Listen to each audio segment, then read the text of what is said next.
In the last lesson, we completed our discussion of the education of the guardians in the city and speech. We saw that this education was oriented primarily towards giving them the virtues of courage and moderation so that they can defend the city, but also be peaceful and reasonable and fair fellow citizens with one another. So in other words, they were educated to help their community and harm those who threaten it. And we had raised the question, which had not been answered, whether it is actually good for a person to be formed in this way. Are these virtues genuine virtues? Now that question will come up again in today's lesson. Because in today's reading, Socrates turns to the regime or constitution proper of the city and speech. That is, he lays down some provisions for how the rulers in the city will be selected, and also some general provisions about the way of life of both the rulers and of the guardians, the warriors. So he lays down some provisions for selecting the rulers. And then there is also his famous discussion of what he calls a noble lie, that is, certain lies about the origin of the city that citizens will be told and expected to believe in order to make them more devoted to their city. After that, Socrates further adds that the guardians, the warrior class, must be deprived of almost all private property and privacy in order to ensure that they do not abuse their power within the city. In response to that, Adeimantus, Glaucon's brother, finally rebels and rejoins the conversation, accusing Socrates of depriving the guardians of almost everything good in life and giving them almost nothing in return, which raises the question, explicitly for the first time in a while, whether the guardians in the city are actually happy. And Socrates somewhat surprisingly responds to this challenge by saying, in effect, they have not been concerned with the happiness of any particular citizens within the city. They are concerned with, he says, making the city happy as a whole. A strange claim, which we will investigate. After this, he lays down a few provisions which we won't go into regarding the foreign policy and domestic policy of the regime and its sacred laws, and then he declares the city and speech completely founded. In the next lesson, we'll see that after this, they turn back to the topic of justice, and they use the city in order to discover the nature of justice in the soul. But we see over the course of the discussion of the regime that this question of the relationship between the private good and the common good keeps coming up. These guardians might be good for their city. Is it good for them to be guardians? This question becomes sharper in the readings for this lesson, and it's not resolved. So, to begin with, selecting the rulers. Socrates lays down three basic principles for selecting the rulers in the city. Really only talks about the third. The first one, he says, is of course they must be among the older of the guardians. It's simply assumed that the rulers will come from the guardians because you might say it wouldn't make sense to have a class like the guardian class but be taking your rulers from, say, the shoemakers or the carpenters. Obviously the guardian class is the dominant class, and the rulers of the city are going to emerge from out of that class. But they'll be among the older and more experienced. And he says, of course, they must also be the most virtuous among them, so the ones who've proven themselves to be best in the service to the city. Then the third qualification, Socrates says, is that they must love the city. And this is the first time that love for the city has become an explicit part of the discussion. And this is the principle that Socrates focuses on. How are we going to ensure that our rulers love the city that they're supposed to serve? Well, Socrates says, you love something, really, when you believe that your own good is inextricably bound up with the good of that thing. So, for example, you love a person when you simply cannot be happy or consider yourself to be doing well unless the person that you love is also happy and doing well. And if they're unhappy, you're unhappy. So you love something when you identify your own good with its good. And what that means then is that love for the city would consist in believing that you personally are only doing well and are being happy when your city is flourishing. This is a very extreme identification. This isn't talking about subordinating your private interest to the common interest. It's actually saying that you identify your private interest with the common interest. You can only be happy when your city is doing well. And when your city is doing poorly, you are doing poorly. That's the conviction or dogma that the rulers of the city must tenaciously hold to. Because as Socrates says, if they love the city in this way, then they will always want to do what's best for the city. And we might add that they would have almost no conception of how they might benefit themselves at the expense of the city, the kind of things that Thrasymachus said rulers do all the time. If the rulers truly love the city in the Citian speech, they won't be able to oppose their private interest to the common interest, and they'll always want to do what's good for the city. So what Socrates says is that guardians will be promoted to rulership only when they have proven themselves most virtuous and totally devoted to the good of the city. And that means that they'll have to be tested over the course of their education and their training. And he doesn't go into a lot of detail here, but the basic idea is this. Over the course of their maturation and their education, they will be, for example, subjected to tests where maybe someone will try to persuade them that they ought to do something other than what's good for the city, in order to see whether they will resist being persuaded in this way.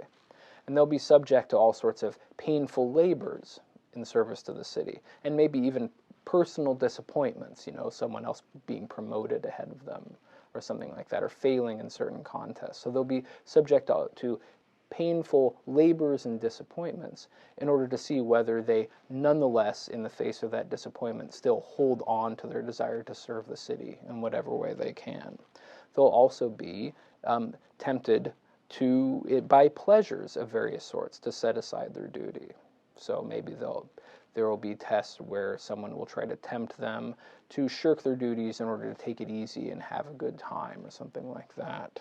And they'll be tested by being put in very fearful situations in order to see whether they remain courageous and steadfast in their duty. And so basically all sorts of hopes, fears, pains, and pleasures will be thrown at them to see whether throughout it all they hold on to the conviction that they must always do what's best for the city. And only the guardians who pass all of those tests the very best way will be promoted to be rulers. So, they will be tempted under controlled conditions to separate their own good from the city, to put their own good first, and only the most uncorruptible will be given genuine political authority. And Socrates adds after this, though, that it's not as though they have nothing, because he says those who pass all these tests will be given the greatest honors in the city, both in life and then also in death. They'll have a burial cult. And this is a kind of concession to something like personal interest, but you can see that in this case, the desire for honor that these warriors have can only be satisfied through service to the common good, because that's the only kind of behavior that's honored. So even the personal honors that the warriors can aspire to are channeled through public service, so that in kind of serving their passions and pursuing their ends, they always have the common good in mind. Now, in this discussion, Socrates speaks as though this opinion, that one must always do what's best for the city, is simply a true opinion. And that, in other words, that it's true that the good of the city is identical to your own. But of course, he doesn't actually give us any grounds for believing that. And as we'll see, beginning in the next lesson and in future lessons, Socrates doesn't actually believe that this opinion is true. But for now, it's treated as true, and therefore as the source for the practice of all the most important virtues, at least as Glaucon understands them. So at this point, they have a comprehensive education. They've undergone rigorous testing, and they are promised great honors for passing those tests. You might say, what more do you need in order to create a class of totally publicly devoted warriors? It actually turns out you need quite a bit more, because Socrates moves on to discuss what he calls a noble lie. He's a little bit coy about this, but he basically says, well, we know that rulers are sometimes allowed to tell lies when the telling of those lies might be beneficial to their city. And this might be one of those cases where we need one of those lies. And notice he doesn't call them myths. He's very straightforward. These are lies. These are not true. They are to be taken as true by the citizenry, but they are not true. This noble lie is really two lies that are related to one another. The first part of the lie goes like this. Citizens will be taught that the first generation of their city was born from the very ground that constitutes the territory of their city. The word in Greek for this, or the English word derived from the Greek, is autochthony, the notion that your people were the first people to inhabit this land. They come from this land. They are born of this earth. They didn't get here accidentally. For example, the way that, Americans today, very few of them originally came from America. Their ancestors came from somewhere else. The territory of the United States was more or less conquered. Was taken from people who lived here before, right? So we're not naturally bound to the territory we inhabit. Well, the citizens in this city will believe that they are naturally bound to their territory. Their territory is their mother, and their fellow citizens are their brothers and sisters and cousins, because the first generation of the city was born from this earth.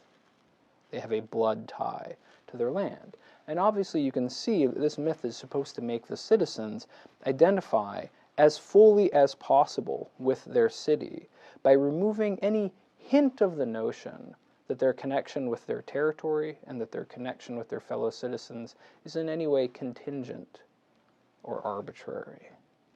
There will be no question in their minds that they have complete title to their land. And there will be no question in their minds that they are uniquely and directly related to their fellow citizens in a way that they are not related to anyone else in the human race. So in other words, this lie is meant to shore up their patriotism, their love of the city and their territory, and also their sense of solidarity with one another. We are a people set apart on a land set apart. This is our land, and we will defend it, and we love it. That's what this lie is meant to enhance. Now, of course, it is a lie. We know, for example, in Book 2, that this city took at least part of its territory from its neighbors through conquest. And generally speaking, when you look back in history, you see that it is almost always the case that the people who inhabit a certain territory originally came there from somewhere else. But this needs to be covered over, because of course, if that were known, it might undermine the devotion that people have. They might say, well, why should I serve the good of these people as opposed to someone else? I mean, really, what do I have in common with these people other than that I happen to be born in the same place as them? Well, those kinds of thoughts would be impossible. Or, why should I defend this land? Let's go somewhere else. I'm out of here. Well, no, this land is your mother. So certain ways of being disloyal or unpatriotic are ruled out here. Now, Glaucon, of course, recognizes, he says, this isn't, you're not going to be able to convince the first generation of this, obviously, because they were there. They know they weren't born from the earth. But, of course, subsequent generations can be taught to believe this. Why? Well, of course, because they weren't there, right? I mean, this is the way that lots of myths or lies work. You tell people about things that happened long before they would have been able to observe them directly, and they believe it on the basis of authority. So, Glaucon is under no illusions that there's any kind of truth in this sort of lie. But it will be very useful. He agrees with that. Now, the second part of the lie doesn't have to do with the territory so much as it has to do with the hierarchy in the city. And remember that the principle of the division of labor in this city was meant to make the hierarchy in their city a meritocracy based on virtue, where virtue is understood in terms of the capacity to serve the common good. But, so what that meant was that, the people who are suited to be carpenters and artisans and farmers, that's what they should do. Those who have the natural talent to be warriors ought to do that.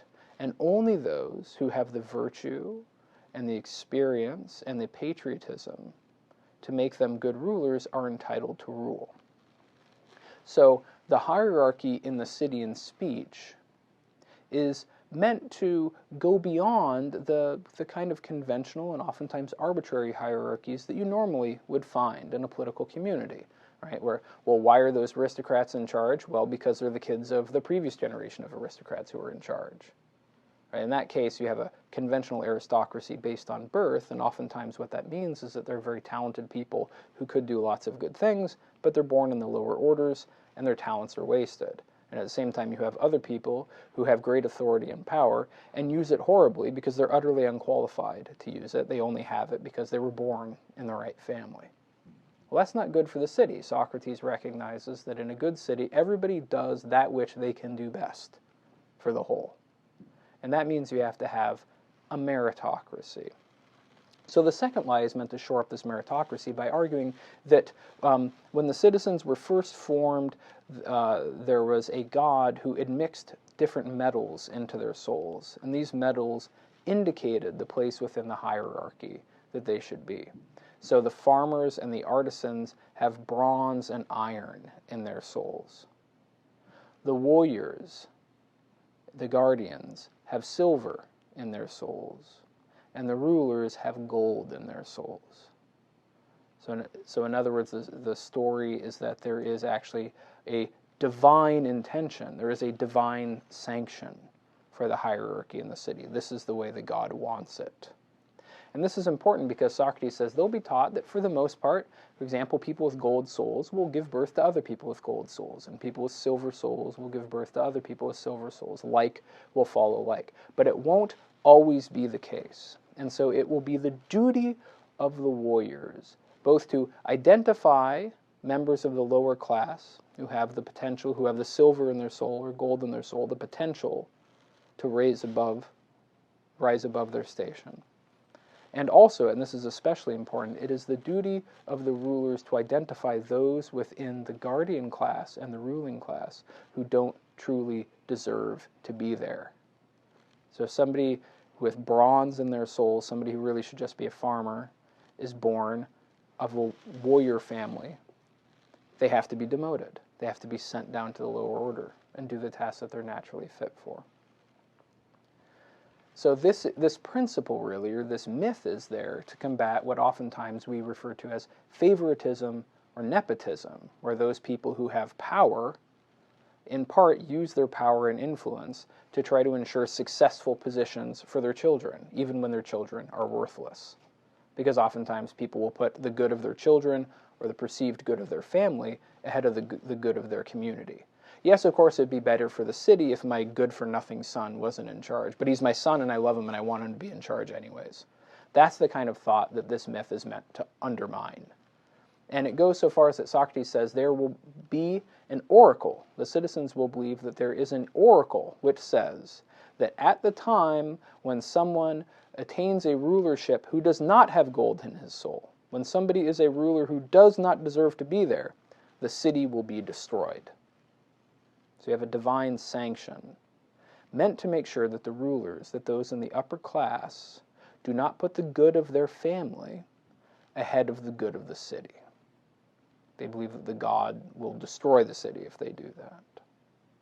So in this case, you have a myth or a lie that's actually shoring up what is a natural hierarchy. I mean, Socrates is saying some people are fit for doing certain things, and only very rare and talented people should be in charge. But it can be very hard to maintain that because those very people in charge have a certain love for their own that makes them resist putting the good of the city first. So that's what the myth is meant to undermine. So this myth shores up the natural aristocracy. And again, it's a lie. There was no god that did this. There's no actual metal in their souls.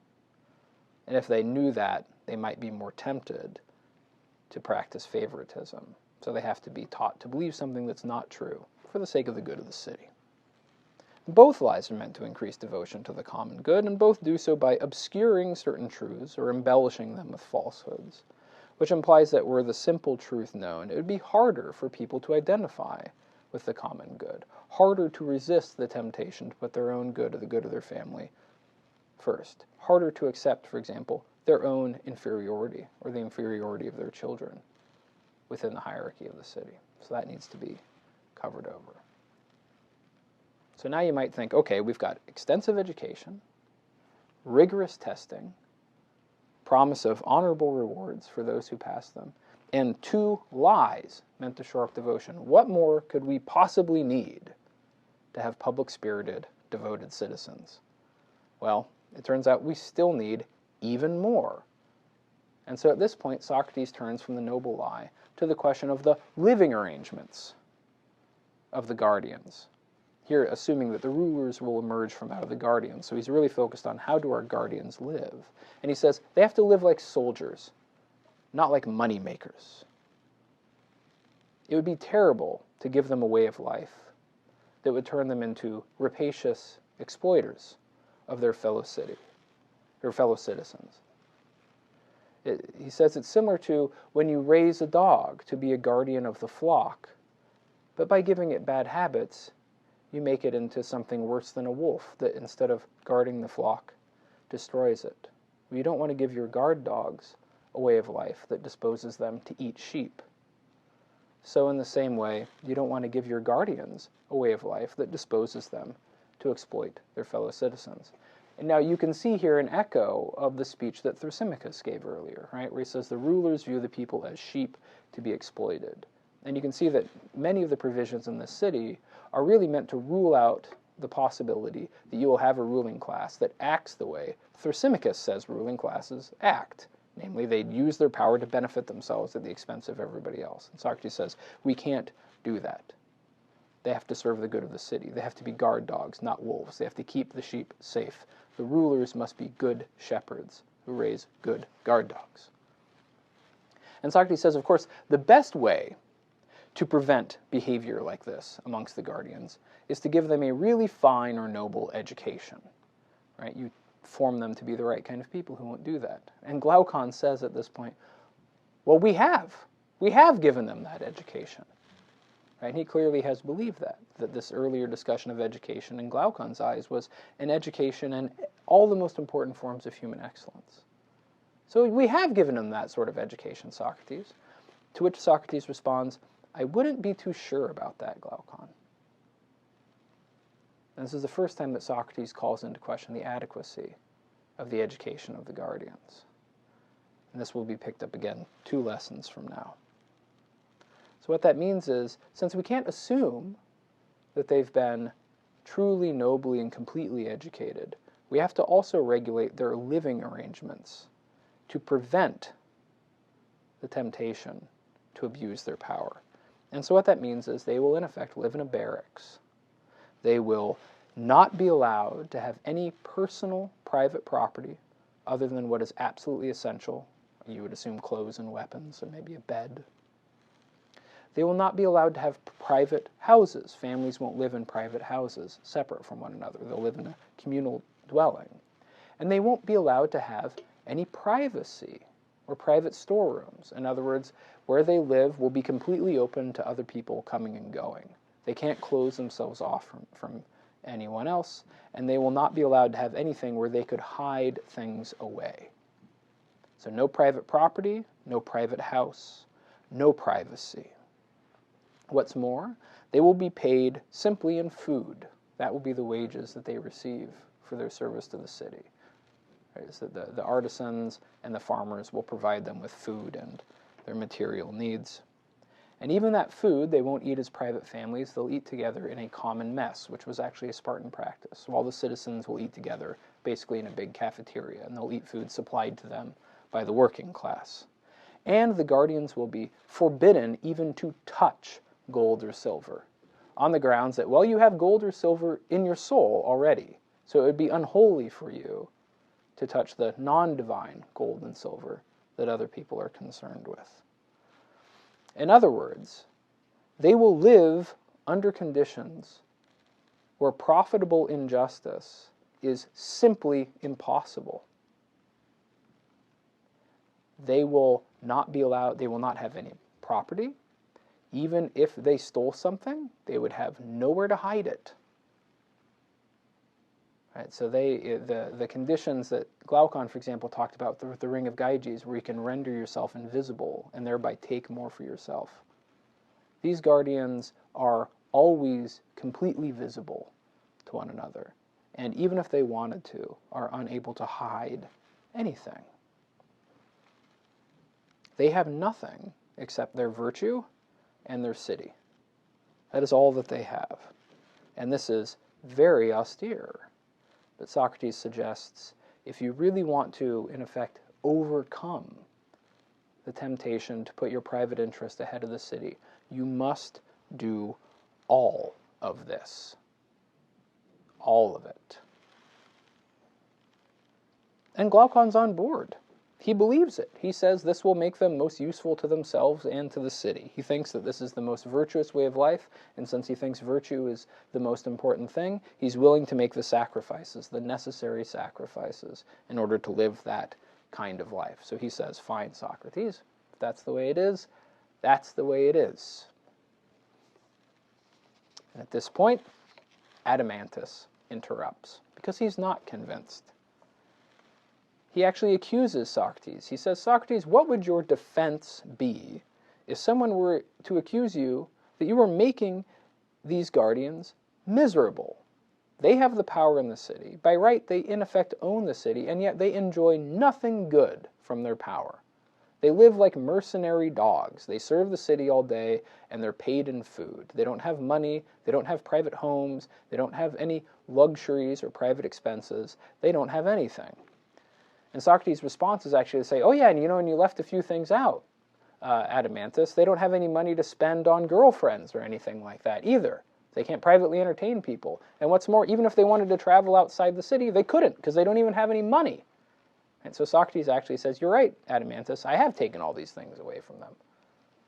And then Adeimantus says, okay, well, what would your defense be if someone were to say that you were making them miserable? And Socrates gives a curious twofold defense. In the first place, he says, well, on the one hand, I wouldn't be surprised if, in fact, these guardians, just as they are the happiest people in the city. But we're not talking about that right now. And this is the second part. He says, because our goal in building the city was not to make any particular class within the city happy. Our goal was to build the most just city, the best city, in order to discover justice within it. And that meant that our goal was to build a city that was happy as a whole. And he gives an analogy here. He says, look, obviously, and this is what he says, the eyes are the most beautiful part of the body, and purple is the most beautiful color. But if somebody were painting a statue, say a statue of an animal, and they didn't paint the eyes purple, you wouldn't go to them and say, well, this is an ugly statue. You should paint the eyes purple. The best part of the statue should be the best color.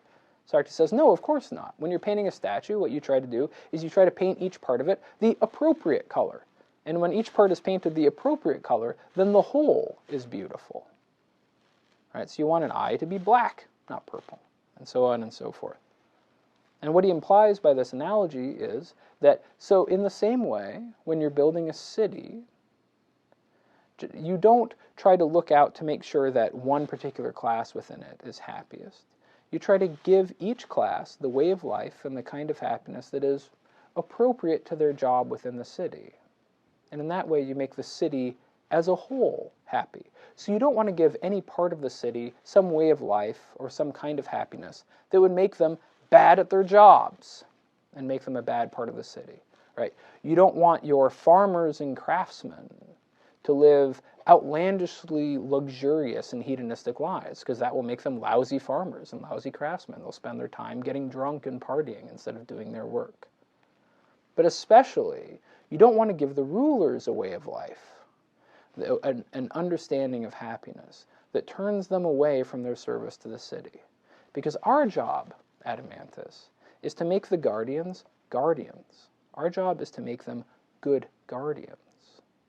Good at their job, good for the whole. And when it comes to happiness, we'll let nature determine that, he says. We'll let nature distribute the shares of happiness. Our job is not to distribute happiness. Our job is to make everybody as good as possible at their job for the city. And in that way, we make the city happy as a whole. Right? And this is a strange response. Even Aristotle in his Politics quips that says this doesn't work because you can't make a happy whole out of unhappy parts. So you can't simply neglect the happiness of citizens and somehow claim that your city as a whole is happy. Right?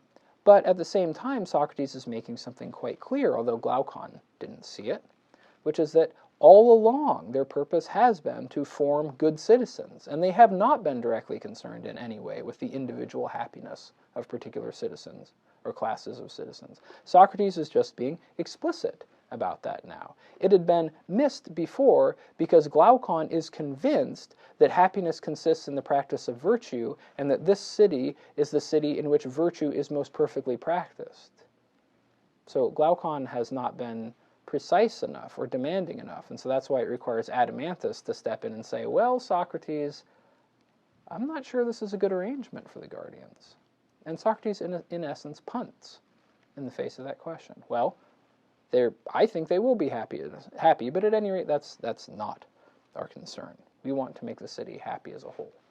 And one thing he adds to that, he says, and that of course means that when it comes to the farmers and craftsmen, we have to regulate their property too. We have to make sure that they're not allowed to become too rich or too poor, because people who are too rich don't do their work well, right? Because they're more concerned with gratifying themselves. And people who are too poor don't do their work well, because they don't have good equipment and good materials. So we have to make sure that all the other citizens have sort of what they need to live and work well. Now, having disposed of this question for now, it will come up again. Socrates adds a few more things that, for reasons of time, I can't get into. He talks about the foreign policy of the city and some aspects of the domestic policy. But for the city at this point is basically complete. Most of these other things, he says, look, once you have good rulers, they can kind of figure the details out for themselves. And we'll let the traditional authorities determine how we'll set up temples and things like that. He does drop one thing that's taken up later in the book, which he says, and when it comes to marriages and children and family life, we'll just follow the old proverb that the things of friends are in common. And Adeimantus says, okay. And then Socrates just moves on without explaining what he meant. But so, at least ostensibly at this point, the city is complete. And what are we to make of it? Well, clearly it is an aristocracy based on merit or virtue, understood as the capacity to serve the city. Only those with the virtues and talents that make them good rulers are entitled to rule, and those who don't have those virtues and talents are not entitled to authority. It's not a democracy. It's not based on consent of the governed. Virtue is the title to rule. And it's a city that's ordered to achieve the opposite of what Thrasymachus had described in Book 1. This is the city where the rulers rule for the sake of the ruled, and do not exploit for their own advantage. At the same time, the devotion that they have to their city, these rulers, is quite questionable. You might say, why all these lies and tests and provisions regarding property and this extensive education and censorship? Why have all of that unless it is, in fact, very hard to make people devoted to the common good? And maybe it's very hard to make people devoted to the common good because it's not reasonable to be completely devoted to the common good. Maybe we do have genuine and legitimate interests that aren't identical with those of the city. Now, at this point, we don't know whether that's the case. Right? The lies and the auxiliary precautions may be needed for a few reasons. It could be because it's not reasonable to be completely devoted, as I just mentioned. Or it could be because human beings aren't reasonable, and so they need a lot of help overcoming their selfishness, right? In which case this order would be justified. But we don't know at this point. The relationship between the private good and the common good is indeterminate. And of course that also means that the education of the guardians is questionable. Socrates himself has now called it into question. We don't know if this is the finest sort of education. We know that all the virtues of the guardians are useful to the community, but we don't know whether they're also necessary for living a good life. Glaucon thinks so. Adeimantus is dubious, right? Socrates hasn't proven it, and he'll have much more to say about this in the future. But I'll just conclude with one more reflection, which is that our own political orders, modern political orders, and even ancient political orders, clearly concede more to self-interest than this city in speech does. We have private property. Right? We allow people to have a certain amount of wealth. We allow people to have private interests that are not identical with the common interest. People have private domestic lives. Right? The question is this a compromise on our part? Right? Because surely this enables us to have divided loyalties. Right? There are plenty of times where we put our own good ahead of the good of our fellow citizens or of our community. Right? And maybe it's reasonable for us to do so, but maybe not. Right? And it is clear that we pay a certain price for allowing ourselves more room to pursue our private interests, because I think we do recognize that we have leaders who are not entirely dependable. We have to worry that we live in a kind of society where our rulers may use their power corruptly to benefit themselves or their friends and their families. Socrates here, it seems to me, is pointing out just what you would have to do in order to make such self-interested rulers impossible. The question which hasn't been resolved is whether it's worth it to follow his advice. Maybe compromise is necessary. Now, next time, we will leave the city behind for a little while and turn back to the purpose that the city was built, namely to discover the nature of the virtue of justice in the individual soul.